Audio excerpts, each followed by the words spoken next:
Hey everyone, Maskell here. And Mama, welcome to our podcast. Today we're covering Season 15 of Pokemon Black and White, which is the second part of the saga, along with this movie, Kyurem versus the Sword of Justice. Yes. Now Ash continues his journey in the Unova region with his new friends Iris and Cilan, who really aren't new friends because it's the second season. Right. And also with new rivals and other friends and Pokemon. Now he strives to finish getting his badges to enter the Unova League. Mm-hmm. Oh, and Team Rocket's there too. Yeah, they're there. And before we start, be sure to like, subscribe, and click the notification bell to get this future podcast and we'll pause videos. Absolutely. No. This is one that we really have been wanting to do because we're trying to hurry up and get out of the Unova region. Yes, it's perfect. The worst region in this universe. Yes. I know Sinnoh had some people that kind of cranky, but Unova, yeah, kind of hardcore people in this place. And then they destroyed Team Rocket in this region. However, as we said before, we do like Iris and we do like Cilan. Yes, there are some good parts of Black and White, even Yes. though it's one of our least favorite seasons. There are some good parts in it. Oh no, I got one. Sun and Moon. Oh, Sun and Moon takes the cake. I never thought anything would beat this, but Sun and Moon has that. More on that later. Yep. But there are some very bright spots too. Black and White. Now that we've gotten into season 2, there's a few more things to actually like. Right. And episodes that were absolutely enjoyable and fun leading up to season 16. Right. And for here, what was almost pretty little shocking was that, Ash, has to get into the Unova League before the end of whatever segment of seasons this is. But this time they kind of do a bit of a twist. He gets the badges pretty fast this time. In fact, he was in such a hurry to get out of Unova 2 that by the time he got to the Pokemon Center to register for the Unova League, Nurse Joy tells him, "Oh, Unova League doesn't start for 3 months." And he's like, "What?" It's like, I guess you got your badges too fast. He was so ready to go that he got them so fast. He got them way before it was time. And I'm sure the audience was ready for him to go too, and that had to be a shock watching this live. Right. 3 months. Like that's never happened before. Usually around the time Ash wishes. Right? Usually by the time Ash gets these badges, the league's right around the corner, and it's like, next few episodes, they've walked there. Right.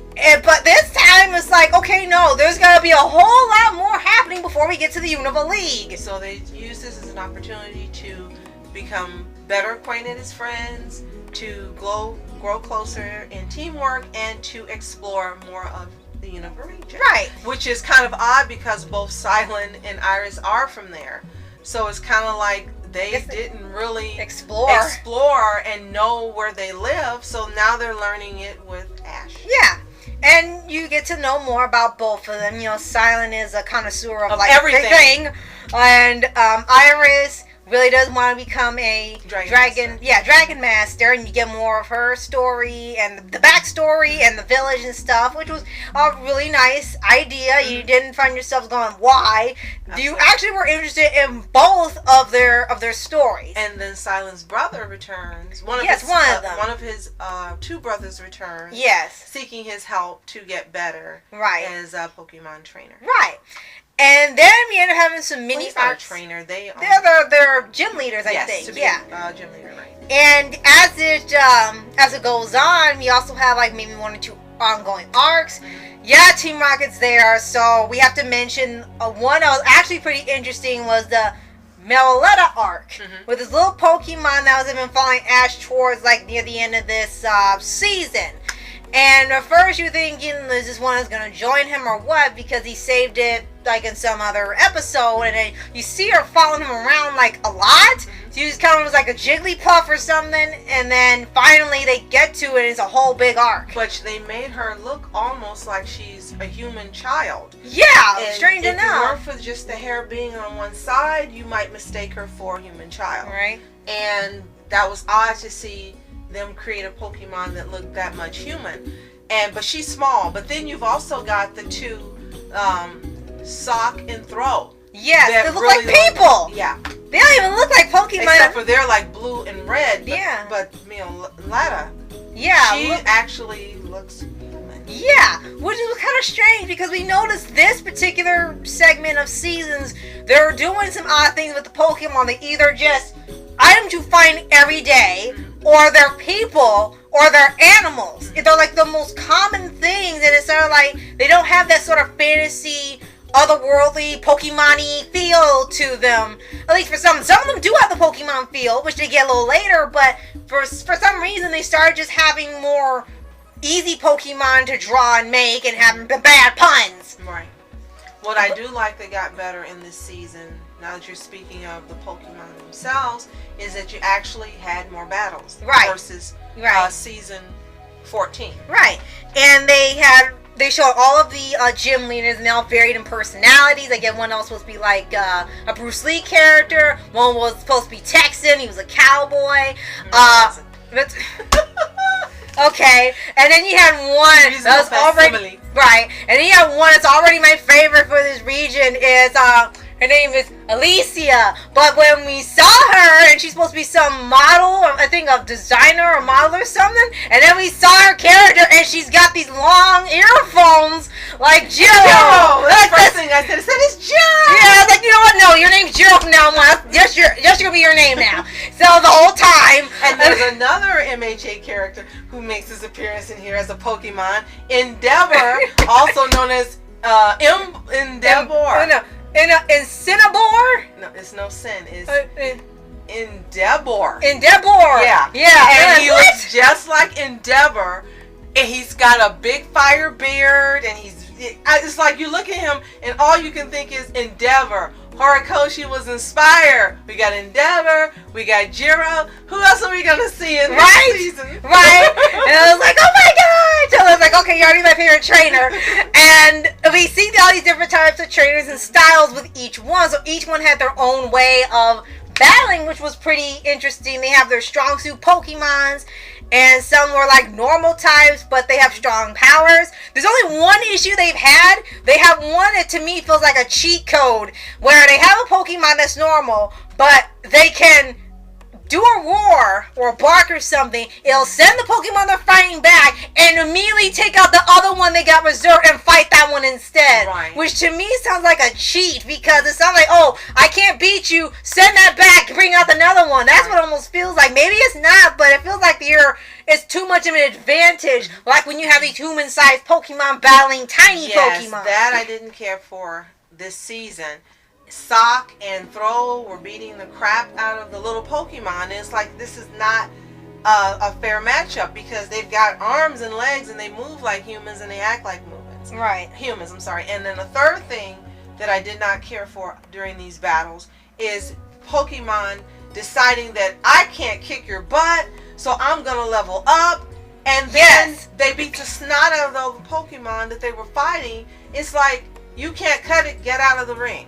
I didn't think it was fair that a Pokemon who levels up, who evolves, I should say, not because of something that happened or because they were trying to save the trainer or anything like that, that's fine. But just because you're mad that you're losing, now in season 15, you just evolve up so you can beat the snot out of the other Pokemon. Yeah, that was a strange thing they added. And it wasn't just like one Pokemon did it because this particular Pokemon's got a problem, so you kind of go, okay, this is just who they are.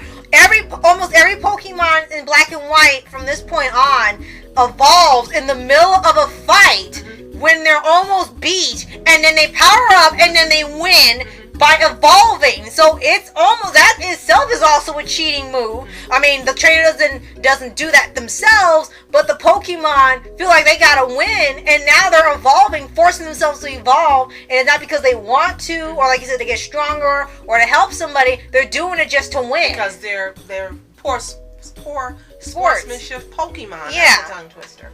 So what I think would have been fair is when they evolve because they're angry and want to win, they get snatched out and replaced with another Pokemon. All right. That would have been, to me, the fair thing to do. However, that's not what happened, which is one of the things that I don't care for. Right. Actually, this is three of the things we don't care for about season 15. And I was here to mention a fourth one. The rivals are just not nice. They're just very mean-spirited. And maybe we're just so used to having more fun-loving rivals and trainers, but the people in here that are the rivals to Ash and Cilan and Iris are just really mean-spirited. The only one that wasn't like that was Stefan. His only issue is that they never got his name right until later. They kept saying Stefan. He was like, but it's Stefan! It's Stefan! He would get irritated. And later they finally started calling him Stefan and he was happy. But that was really his only issue. He was fair. But the other rivals seemed to really be intense, and they were very vocal about wanting to beat them, humiliate them, destroy them.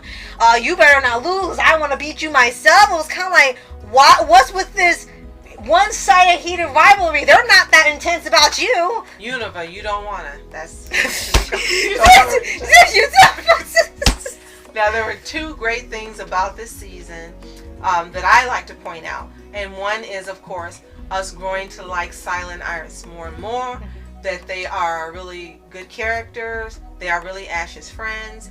And as you said, with more backstory, you come to like them more, appreciate them more, and understand more of why they took the trip with him. And the second is, and it's too late to be a spoiler now, this has been gone out for years, is the return of Dawn. Yes! And we're really excited and happy to see her, and she stayed more than one episode. Yes, they had their own little arc going with a new team that's probably invading the Unova region. And she got along famously with Iris, so it was fantastic. Right.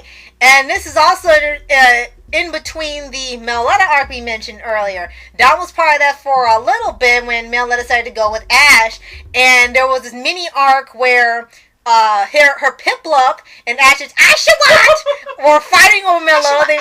Right, they were in love with Meletta, and they were fighting over her, and they were throwing shade and stuff, like, you may be cute looking, but you got problems. Yeah. And the problem was that they both lose because Meletta was in love with Ash. Okay, she was in love with Ash, but then her trainer comes back, her true trainer. And he Right. said, are you her She belongs to no one. She ran over to him, and he looks like Ash, and it was like, oh, that makes gets sense it. now. And she was all over this trainer, like, oh, yeah, bye, Ash. I got the real thing back now. Right. I don't need you. Right. Like, this is weird. Yeah. And then she left with him. Right, it was like, really oh my weird. gosh. Really, really weird. And yeah, this entire arc, for when they had the action, was interesting. You were kind of not happy about the Pokemon torture thing because they started going back to that. But Team Rocket had a heavy impact this one. It's like the only thing you want to talk about for them for this was that Giovanni wanted to use her to control these forces of nature type Pokemon. One control lightning, one control water, one control the earth. And that was, they were trying to bring out these guardian, temple guardian type Pokemon. All they wanted to do was fight each other the entire time, and that was the whole arc. And then they came back again for this one, and he wanted to control them so he could rule over Unova region. Then it got to the point where it was almost like the Omen, and he was absorbed so much power, he was almost like devil power, and it was like, okay, this is too far. This is not what you said we were going to do. We Yeah. didn't sign up for this. This is not what the plan was. Right, so you wanted to take over, you wanted to rule Unova region, not the world. And then they ended up actually saving him. Yeah. So they actually did do something good season 15. Right, and that was it. Now, on to the movie Kyurem versus the Sword of Justice. Which was a great movie. One of the best part of this season was the movie. And in the beginning, as soon as we heard Kyurem, before we knew his name speak, we recognized the voice immediately and started screaming, and we're so excited. Right. And there's nothing they could have done wrong in this movie after. Right. Because it was Vic Mignogna. Yes! It was Edward Elric! And the Nicto Pokemon! Yes. And it was a little unicorn Pokemon. With a red tail. He had a red tail to remind you of the cloak and his blonde ponytail. Yes, it was hilarious.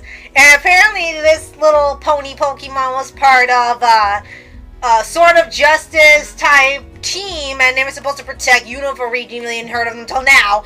And one of the trials that the little Pokemon has to go through is that he has to fight Kyurem. We thought Kyurem was the pony's name at first, and then we found out it's this giant metal-looking Pokemon. Why didn't you stop me before I made that faux pas saying that, oh, yeah, when we saw that. Well, Sword of Justice is technically his little title, but he's got a name, yeah. Okay, so I got it right. Okay. And continue. And And then Kyurem is this giant black and white themed Pokemon, has the powers of the ones from the other movies, the dual movies. And one of his trials is going to be to fight him to prove his worth, but he got impatient and wanted to do it now. And the one thing they also keep in this movie a lot now since Lucario is that the Pokemon are starting to speak telepathically. So you're always hearing the Pokemon talk now in the movies. So when this thing goes wrong, he runs off and he ends up running into Ash, and it becomes a surprisingly exciting movie with them trying to get away from this Pokemon. We actually had a Pokemon villain this time instead of a human. Yes. And what was really odd about this movie is that in other movies we've seen throughout this Pokemon journey, from seasons 1 through 14, I should say, the movie had some basis in the actual season, or the character was a part of the season that came in either in the beginning, middle, or end, or whatever. For the first time, the Sword of Justice and Kyurem had nothing to do with season 15. Yeah, they were not in the intro because they didn't even bother animating. They just took clips from the existing episode and put them together. And season 16 had new animation, but it was after the movie was over. So this movie has nothing to do with season 15. It's like maybe this is one of the journeys they took while they were waiting for the 3 months to pass, and they were traveling together. Right. Maybe that's what it was supposed to be, but they didn't make that clear for you in the beginning. Right. It was so off-ramp that they even had showed Team Rocket. They didn't even bother having them make cameos all throughout the movie. You saw in the beginning talking on the phone in secret, separate from each other, and then that was it. They didn't bother with Ash or the Pokemon. You didn't see any updates about them whatsoever. They had nothing to do with the movie. And also, what was really stands out about this movie versus any other we've seen so far is, I guess maybe Vic was the big star. 15 minutes of this movie had passed before you even saw Ash, our hero. Yes, I was like, wait a minute, is this like a mini movie or something? We forgot it was, it had something to do with it. And then all of a sudden we're like, oh yeah, they didn't have an intro. They didn't say our heroes. There was no narrator introduction. It immediately went to the action and the Sword of Justice. It was crazy! And focusing on the pony. Yes! It was like, what the heck, man, we forgot about this. It was, on one hand, it was really well written that you were interested in this Pokemon story, and then you were ready for Ash to come in, but it didn't feel like 15 minutes had passed. And you could even watch an entire Pokemon movie without Ash. Don't ever make that. But if you made this movie, just cut Ash out and just made it all about the Vic Mignogna Pokemon Iris and Cilan. If you just made this whole movie without them in it and just made the Vic Mignogna Pokemon the entire focus of the movie and they had nothing to do with it, you'd still watch it. Because somehow the story was so well written, you didn't even mind Ash wasn't in. Of course you wanted to see him, but it was actually so good, it didn't even need them. So if they ever made something like that, that's what they gotta do. And then when they did finally make their appearance, Ash being Ash teaches him a lesson about trusting and teamwork and patience, and also knowing that everyone wasn't villainous like Kyurem appeared to be and wasn't out to get him. So he kept saying, why is he helping me? Why are you helping me? Why are you doing this for me? And when they got the little lunches, oh my gosh. Oh, well, unfortunately it was from Lunchbox Man yet, They had the little lunches and they gave him some to eat, and he was like, why are you feeding me? Why are you doing this? He started eating, and he was like, oh, this is good. And then started choking. He wanted human food, yeah. Oh, it really is that. Now he's going to eat everything at that table. He didn't want anything but human food after that. Right. He was like, are we going to have any more lunchboxes? He gave him the Pokemon food and said, anyone lunchboxes? Like, oh, well, now you messed up his diet. And we said, thanks, Dad, you messed up the Pokemon ecosystem. Now they want human food. But again, it was infinitely better than season 14, the beginning of Black and White. Best wishes, whichever you want to call it. So we've actually started season 16 and we'll be finishing that up soon.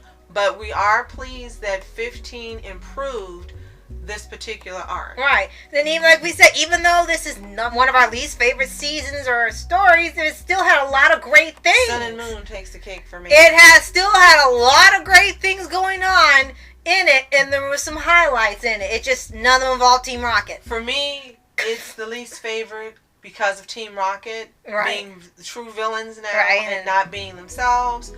I think so far to date, for me, now that we've been watching Sun and Moon wipes out Black and White as being the worst. For me, it's Sun and Moon. Oh gosh, yeah. For so many reasons. Wait till we get to that. Later. But again, it improved, and we're really happy that 15 got better over 14. Right. So, if you have seen Pokemon Season 15, Black and White, or the Kyurem versus the Sword of Justice movie, let us know what you think in the comments below. And if you haven't seen it, well, you're not going to see it now on demand because they have pulled Pokemon Black and White from every streaming service except for Hulu. Right. And be sure to like, subscribe, notification will get updates of future podcasts, and we want to pause videos. Absolutely. And join us as we continue the Black and White journey. Best wishes with Season 16 to complete the arc. Yes. Thank you so much for watching. I'm Mascot Entertainment. And I'm Mom Entertainment. Have a fantastic day. Peace. And reporters sitting flashing lights. Trying to walk around, man, who the hell are you? What you want to do? Well, man, it's on you. Man, it's on you. Hit her in my dreams. She was my queen. A castle in the mountaintops, rivers and streams. Plucking sunlight from the sky in my pocket. Give it to you later on in the form of a locket. People in the back, for the people in the front. For the people on the side, for the people on the front. For the people in the middle or the alley, one of off and everybody who just